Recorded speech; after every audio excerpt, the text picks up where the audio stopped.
Light and camera willing, I'm going to try to do 2 months of books in one sitting. Hello, my name is Julie, and I haven't been on here in a while because senior year of college is getting crazy.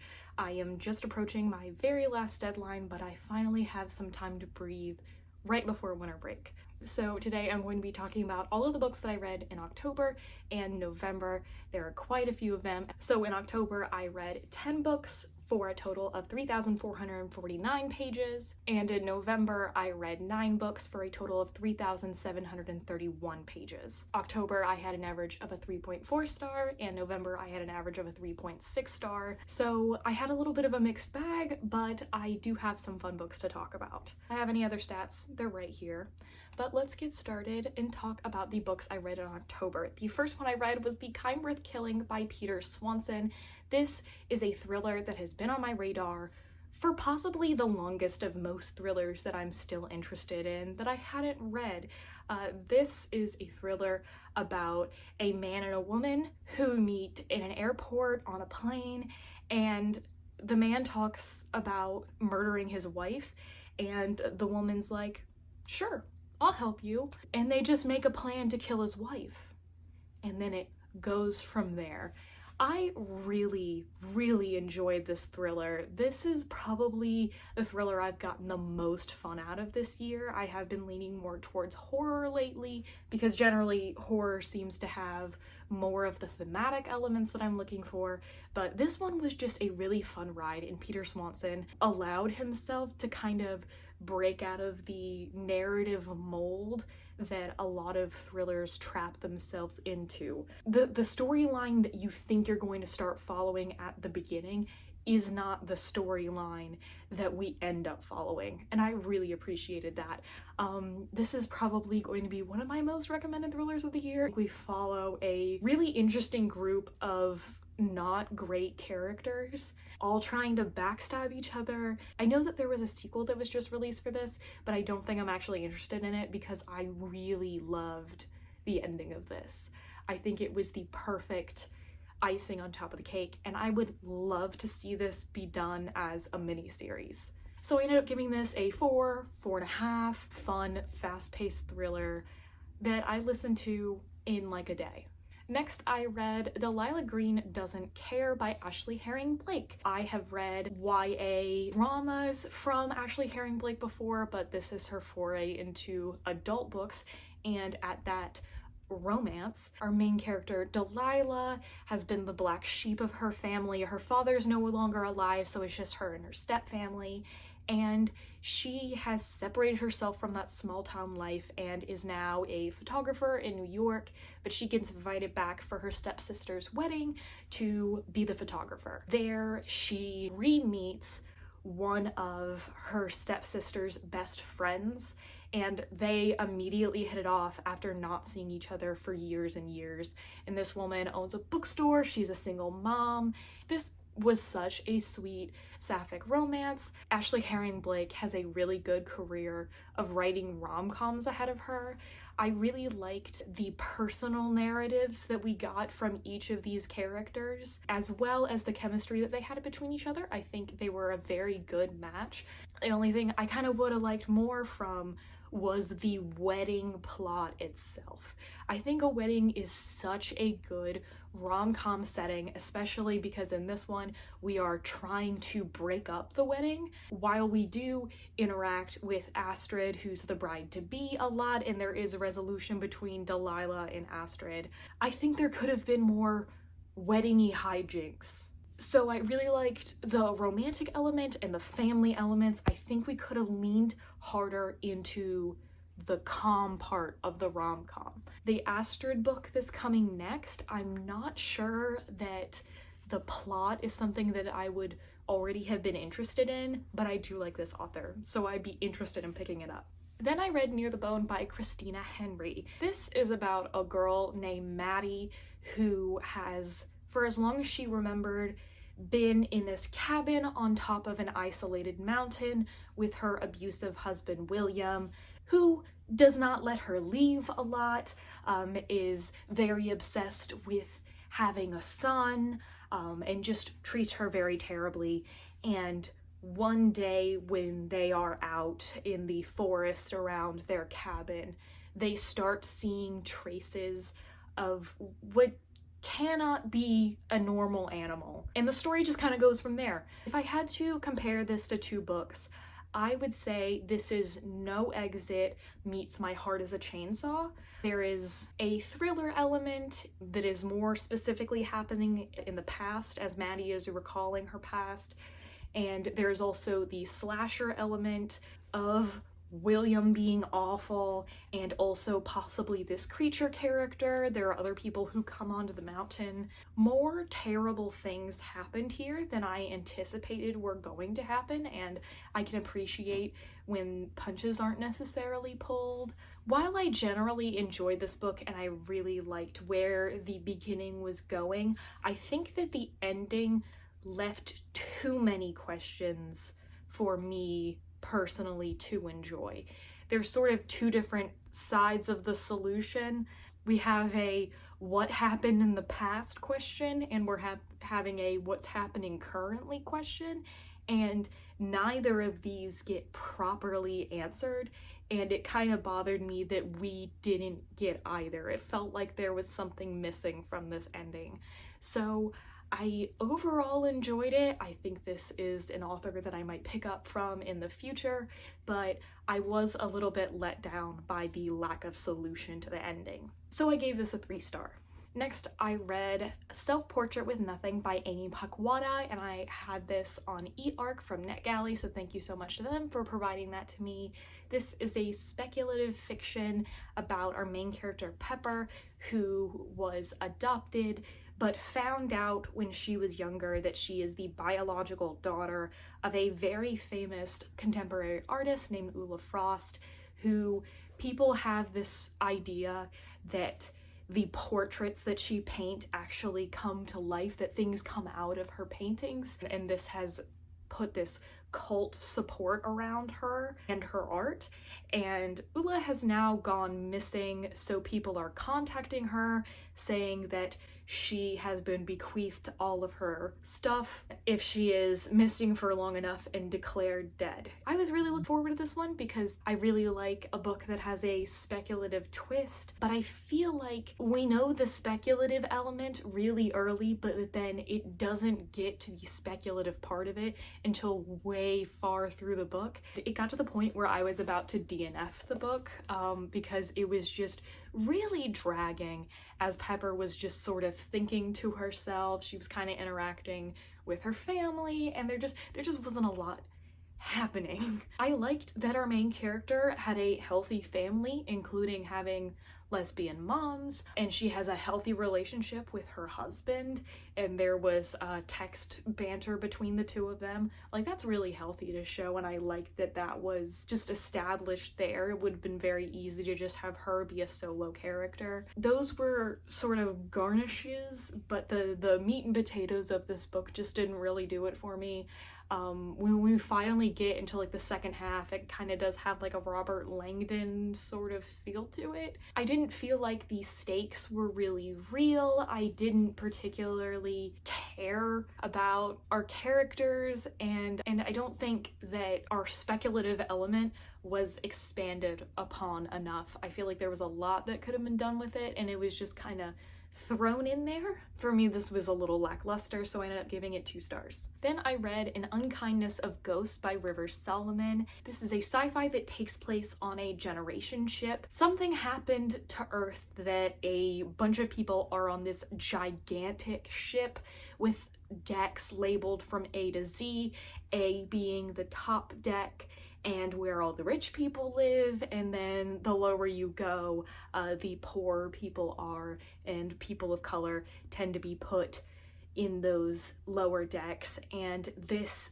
generation ship over the years has become more and more like the antebellum South. And our main character, Aster, she is Black and autistic and trans, and she is a healer. She's training to be a doctor, just sort of experiencing the terrible things that are happening to her and her family and the people on her deck, and the injustices that are going on around her as she is essentially in slavery slash indentured servitude, and her mother left some strange notebooks behind. She was a genius, she was a physicist, and she learns that these notebooks that made it seem like her mother was going crazy are actually in code. She is trying to figure out what her mother found out just before she gave birth to Aster and then promptly died. I have now read all of River Solomon's published books. Like the other two I've read, this is one of the most unique things I've ever read.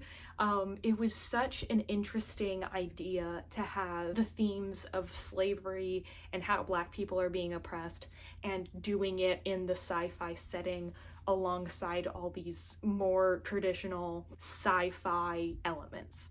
That is something that I've not really seen before, and it's something that I would definitely look for in the future. Solomon's characters are always so unique and very specifically characterized very quickly. They feel like they're very real people, and you're immediately rooting for them. There's always twists that you don't necessarily see coming. Not everything always ends up 100% perfect, particularly in this book, and I just think that this is an incredibly underrated book that people are not talking about. This was a solid 4.5 for me. Sorrowland is one of my favorite books of the year, so it didn't top that one for me, but it's up there in my honorable mentions of the year. Then I read A Wizard of Earthsea by Ursula K. Le Guin for my book club, Free of Clubs. This quarter's theme is magical schools. The theme was voted on by the club. I picked the first two books, and the club voted on the last book. So Wizard of Earthsea is a classic children's fantasy book that is the start of a series, and it is about the boy who will become the greatest wizard that ever lived. We are following him from a child when he learns he has powers. He goes to this magical school to learn his powers, and then he accidentally summons this monster that will follow him throughout the world, hunting him down until he confronts it. Over the course of years, he is running from place to place trying to get away from this monster before he is strong enough to actually combat it. I think the story had some good themes, and I like the magic behind it, the ideas, but this was written in such a way that it was really hard to connect to it. It feels like somebody is orating a story to you, which is something that can work when it is acted out, but when it is just on paper, it felt really shallow and more like a draft. There's very little dialogue. It'll just be like, and then Ged did this. It was almost Little Women-esque in the way that each chapter was sort of its own separate thing. So this was a little bit of a disappointment for me, but I am glad that I was able to read this classic of my favorite genre. So I gave this about a 3-star. Then I read Cemetery Boys by Aiden Thomas. This is a YA supernatural story about our main character, who is a trans boy who is part of a family of brujos and brujas. They use the word brujex in this book, and he has not been allowed by the family to undergo the brujo ceremony because they don't believe he is a real boy. So him and his cousin decide to take it upon themselves to do the ceremony, and it just so happens that the night they decided to do this, his other cousin is murdered, and he tries to summon the ghost of his cousin who was just murdered, but it turns out he summons a different ghost of a boy from his school who was just killed. And this bad boy of the school has some unfinished business and wants to try to find his friends. Yadriel, our main character, has no choice but allow this very cute dead boy to figure out what happened to him in his last day. This was cute. I listened to the audiobook for this while I was making Halloween costumes. I thought the setting of brujos and brujas and that sort of magic was really cool. I've actually would have liked to have seen more of that side of things. I think we see more of it at the beginning and at the end, but less so in the middle as we're just sort of running around and trying to figure out stuff. There was some good conversations about homophobia and transphobia and acceptance in families and finding your own family, as well as privileges that even our main character has, a person who has been discriminated against. I thought the romance was cute. There was good banter between the characters, but it took a lot for me to get behind the fact that one of the characters is literally dead. I thought some of the dialogue was trying too hard to be funny and hashtag relatable, but this was cute. This is something that I would feel good recommending. And while there are definitely some stuff that tugs at your heartstrings in this book, it generally has a happy ending. So I ended up giving this a 3.5 star. The sun is back out. We can continue filming. So the next book that I read was From Lukov with Love by Mariana Zapata. This is the first of her books that I've read. I've seen her all over the book internet as a romance author you have to read. And I'll be honest, I wasn't expecting what I got with a lot of the romance recommendations that you get from the book internet. It's fast and spicy, but this was slow burn, almost more literary than romance, even though the romance was very important to the story and the plot. So that wasn't a bad thing. This was just entirely different than what I expected. Our main character, Jasmine Santos, is a professional figure skater. She did the Olympic circuit, but she's a pair skater, and her partner dropped out on her out of nowhere a season ago, and so she has just been training on her own, even though she knows that her career is basically dead in the water. And her rival, who is at the same training facility, out of the blue asks her to be his partner. And she's not super happy about that, but she would do anything to get back to the career that she loves. We're basically following Jasmine as she's really struggling with her self-image as her career has really shifted, and how she's in a field that is directly about competition. So we're watching her mental struggles and also seeing her start this relationship with partner Ivan Lukov and how he starts actually building her up. So this was interesting. I was really engaged. I thought Jasmine was a really great character to follow, and the mental struggles that she was going on, great. That was my favorite part. I bought the romance, but sometimes when you have that enemies to lovers thing, you have the love interest turn from one person to an entirely different person, and you're like, how did we get here? And also it feels like a lot of Jasmine's development solely came from having Ivan in her life. I would have liked to see more that was directly just from her own character building. So this was solid. I was really engaged, and were I to continue to use Kindle Unlimited, I would be interested in reading more of her books. But I don't think that is a service that will be worth the money for me, just because there's only a select few number of books that I'd actually be interested in. So I ended up giving this around a 4 star. Then I read My Best Friend's Exorcism by Grady Hendrix. This is a campy horror set in the 80s about 2 best friends, Abby and Gretchen. They've been best friends since they were in 6th grade, and now they're going into high school. With all the drama that's happening in high school, they start drifting apart. And everybody thinks that it's just people changing, it's just the environment changing, but Abby genuinely believes that there's something wrong with Gretchen that she's not telling anyone about. And it turns out, unsurprisingly from the title of this book, that Gretchen is indeed possessed. Abby will do anything to help her friend, even though her friend is being literally awful. As the book went further along, the demonic stuff got less subtle, and there were some really terrible things that happened. And I was surprised it went that far with the tone of the book, where it was very 80s and campy and fun for the most part, coming of age-y. The exorcism itself, I would say, is the highlight of the book. This was just a cute, fun, easy read that I blew through. I completely forgot until now, but this is being turned into a movie, which I was about to say, it would be perfect for a movie, and I think this would be a really fun watching experience. So this was a really fun time, but I don't think I will be thinking about it very often, so I ended up giving this about 3.5 star. Then the last book that I read in October was Only Human by Sylvain Neuvel. This is the last book in the Themis Files, and this is a sci-fi trilogy that is entirely in transcripts, interviews that are taking place with these different people who are related to this case of this giant robot being found underground. And I almost DNF'd this series because I just wasn't very emotionally invested, but then I decided to listen to the audiobook of this when I had a lot of time on my hands at the very, very end of the month, and that was the way to go. The way to consume this series is through the audiobook.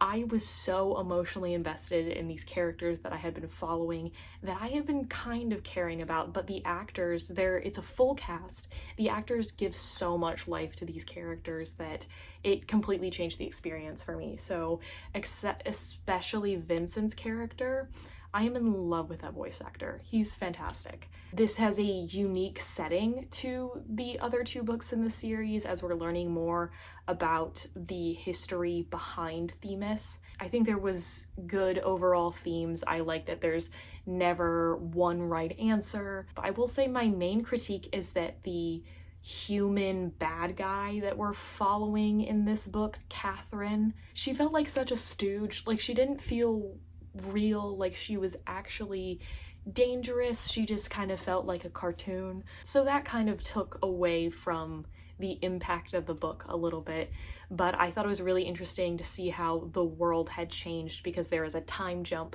from book 2 to book 3. Even though I think this might have the lowest rating of any of the books, this is the most fun I had with any of the books, so I gave this a 4-star.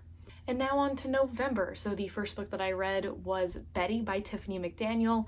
This is a historical fiction that is based on the author's mother's childhood. Her mother, Betty, growing up in the 50s and 60s as a half Cherokee girl.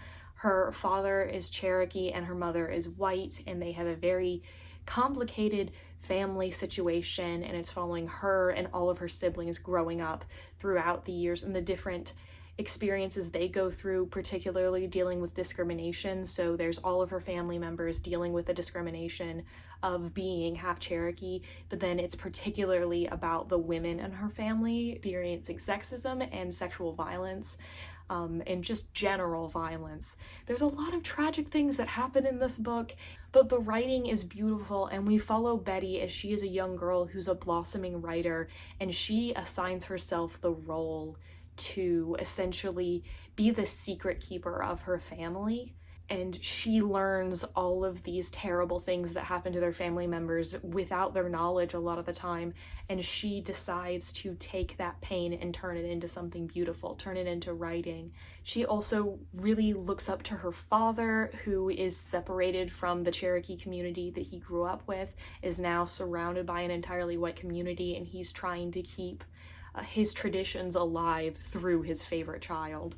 And a lot of what we are following is witnessing violences that are happening and then witnessing her father's kindness and wisdom, and bouncing between those two things and trying to deal with learning about figuring out her own identity. And Betty's just such a powerful character who's always wanting to fight for the good guy and is wanting to stand up for the victim. And even the people in her life who have made her a victim, who have been cruel to her, when she understands that they are a victim as well, she forgives them and doesn't hold it against them. And I think that that's something that's really admirable. So this is a literary fiction, historical fiction that I will definitely be recommending, but I would look up the trigger warnings for this book, particularly around sexual violence. There is one scene in particular that is incredibly difficult to read, and made me upset enough that I had to put the book down. I gave this a 4.5, 5-star. It was at that point where it was so good that I have to give it like a 4.5, 5-star, but it didn't have that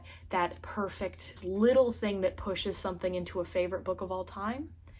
I don't know what that special element is, but I absolutely have to give this a fantastic rating for how well crafted this book was, and I'll be recommending it so much. Next, I read This Thing Between Us by Gus Moreno. This is a horror book that is about a man, Thiago, whose wife dies very suddenly in an event that is heavily politicized by the media. So she is taken away from him, and then also the capacity to grieve is taken away from him. And on top of that, before she died, there were some strange things that were happening in their house that they were looking into. And now that she is gone, those events seem to be getting worse. So he decides to move to the middle of nowhere to try to get away from that. And this is a really short horror that is on the same wavelength as some Stephen King books that I've read, particularly Pet Sematary, because both of the themes deal with grief, but this one has a little bit more wide range of possibility. This ending was definitely something that I was not expecting. This is a book that you could sit down and finish in a sitting or two. I know I did. I was really surprised by the direction and it ended up going right at the end. And the longer I've been apart from it, the more I have appreciated that ending. And so I gave this around a 4-star. Next up came my favorite book of the month, and that is The Helm of Darkness by Marita Lasseter. This is the first book in a new fantasy series called The Five Penalties. This is a sort of industrial fantasy. I feel like I can't do the world building in this book justice, but I'll give you enough to get you hooked on this. First, time is a currency in this book. People literally pay in time. When you die, you can have a service where your part of your spirit will go into a very specially made mask, and it will include the part of your spirit that has your greatest talent. And at the beginning of this book, one of the most important masks in the entire world is stolen, and that was the mask that was made of a mass murderer. There are these guards of the city, including our main character, who have to hunt down who stole this mask and who was potentially going to become a new mass murderer. And this was just such a really creative fantasy. I really love the world building we were getting. This is a queer norm fantasy, so I was really into that. We have people and gods who use neo-pronouns, which I feel like is just really underused in fantasy, that like we don't need to be projecting a white heteronormative cis society on a literal fantasy world. Like, get more creative, please. And this really scratched that itch for me lately because I was getting kind of tired of some of the fantasy that I was reading lately. We have different perspectives that we're following. We have the guard who is trying to find who stole the mask. We have a girl who's a healer who seems to be tied up in something that happened to the mask years ago. And then we go back several years and learn about the man who became the mass murderer that the mask was made of. And that was just such an interesting set of different timelines that we're all following, and they all come together just right at the right moment. There's romances to root for, there's familial relationships to go for, the world building's really interesting between the magic system, and there's also these freaky creatures that are unique to this world. And I'm just glad that after I finished all of these fantasy trilogies in the last like year and a half, I have a series that is currently publishing that I am really, really excited to get around to and wait for every release date. So this was an easy 5 stars for me, and this has a very good chance of making my best books of the year. Then I read Lakewood by Megan Giddings, and this is a literary horror that I've heard described as Henrietta Lacks meets Get Out. So this is about our main character, Lena, who, when her grandmother passes away, she is the one who has to take care of the financial situation for her and her mother.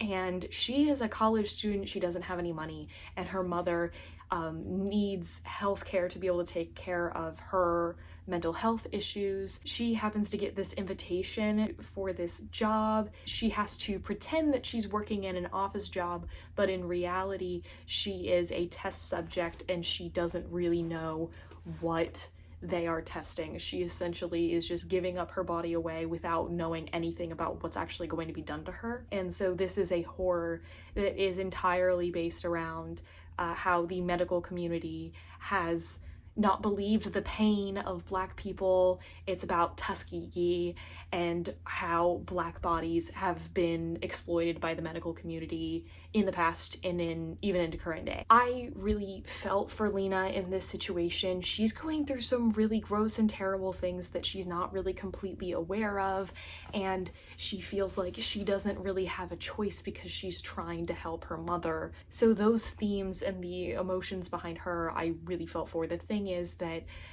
the writing style was so plain that it just felt like there's this terrible thing happening to this person, and you do really sympathize with them and empathize with them, but there is a distance between the reader and Lena that I feel like just didn't work for this book. It's not a separation or a vagueness that seemed to have a purpose.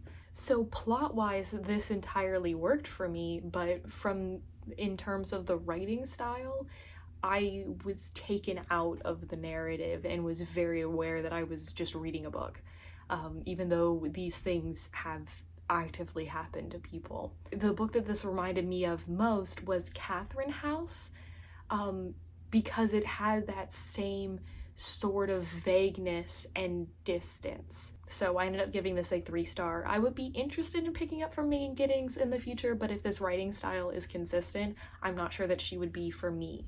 Then for my book club, 3 of Clubs, I read Red Sister by Mark Lawrence. This is the first book in the Book the Ancestor trilogy. This is another magic school book. We follow our main character, Nona Gray, as she is like 10 years old. She's about to be hanged for murder when a nun from one of these special magical nun schools throughout the world comes up and saves her from being hanged and brings her to the school to be raised as a magical warrior nun. Which magical warrior nun? Fantastic. I love a good assassin school, magic school setting, and this is a future Earth fantasy. The world is much colder than it used to be. There's something up with the sky and the moon, which is so freaking cool. I love a future Earth fantasy. That is one of my favorite tropes. And I really loved our group of characters that we're following. We have all these young girls and the few teachers that they have. For the most part, it's an entirely female cast of fleshed out characters, and they are training for conflict that is going to happen in the future and learning more about the different magic systems. And there's so much history and lore that have been tied up together that nobody knows entirely what's true anymore.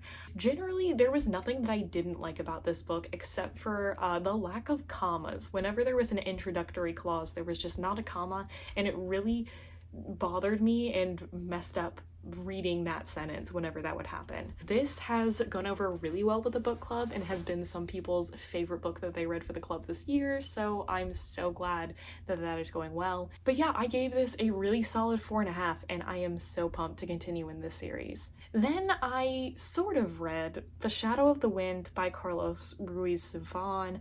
This is a historical fiction with a little bit of magic that is about our main character Daniel, who's growing up in Barcelona in the 1940s, I want to say, and his father is a bookseller and a single father, and he takes him to this place called the Cemetery of Forgotten Books, where essentially if you're brought there, you pick up one book and that is the book that you have to keep alive. And Daniel becomes obsessed with the book that he finds by this man, Julian Carax, and he wants to learn everything he can about this author because nobody seems to have heard of him, and it's because somebody is trying to destroy all of the books of this man.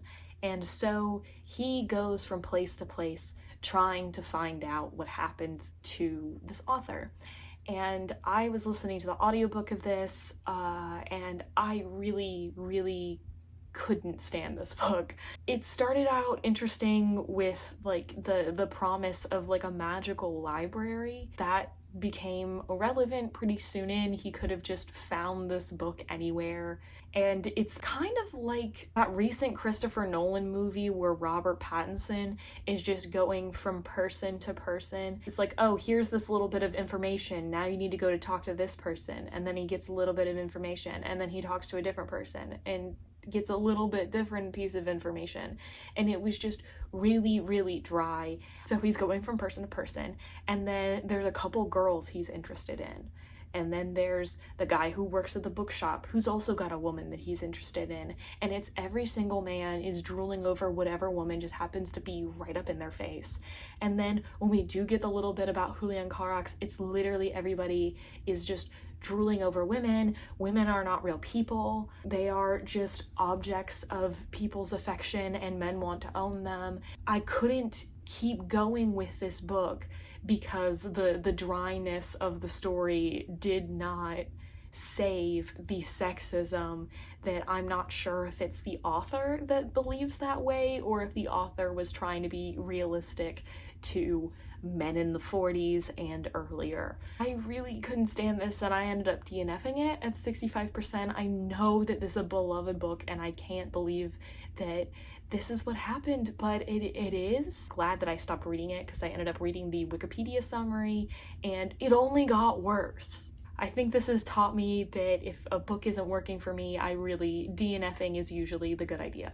And then I read The Dragon Reborn by Robert Jordan. This is the third book in the Wheel of Time series. The Eye of the World, the first book, was the first book that I read in 2022. And if you know me and my reading very well, I read books and series very far apart, usually one book in a series per year, just because that's when it feels right to return to a world.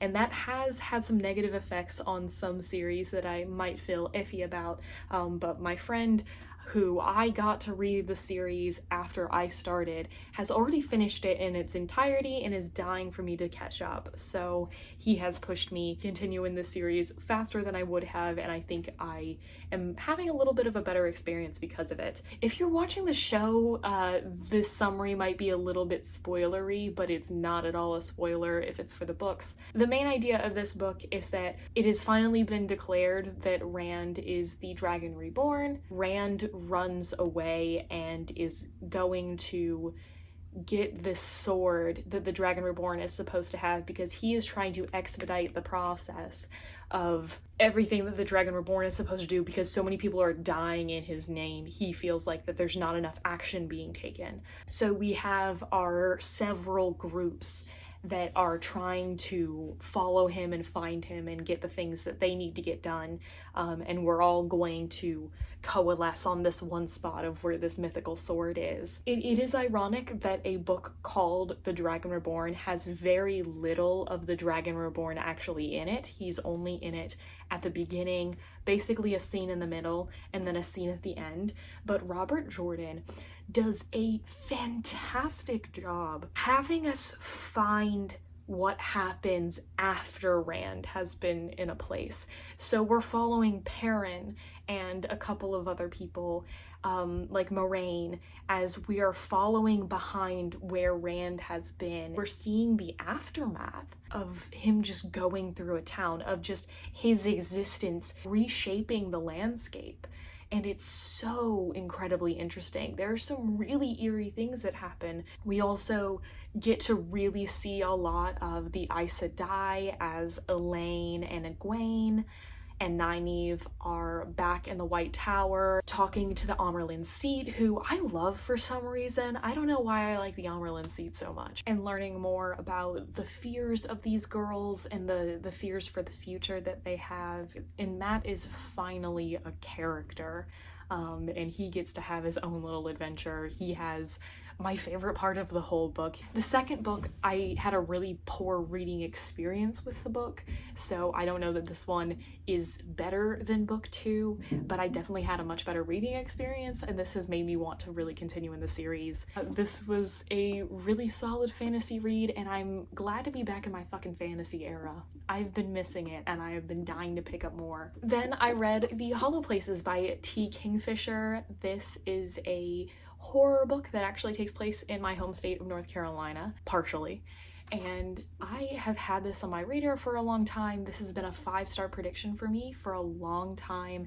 Our main character, Kara, is newly divorced, and so to make some money and get away from her ex-husband, she starts working again at her uncle's curio shop. One day, she and the guy who works at the coffee shop next door find that there's actually a hole in the wall that shouldn't be there, and they go into it, and it's essentially this portal to some place that is very clearly not in North Carolina, and they believe that they have found a portal to another world.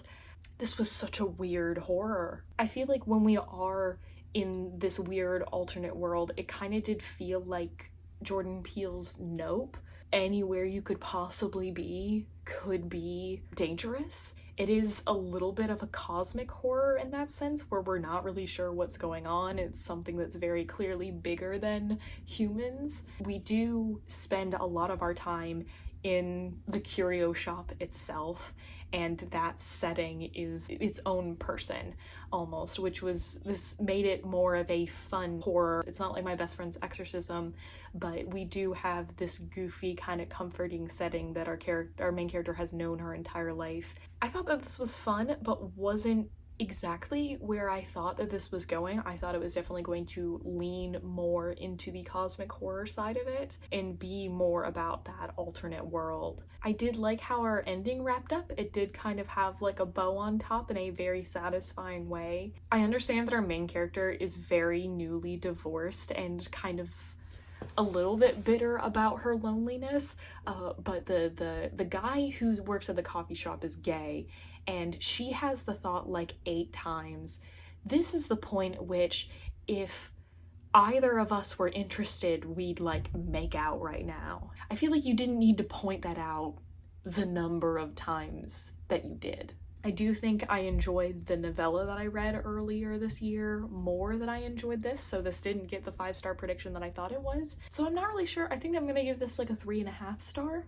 I liked it and want to read more from T. Kingfisher in the future. And then the last book that I read this month was actually a reread. This is the first and I think only reread that I'm doing this year, and that is of one of my favorite books of all time, Bunny by Mona Awad.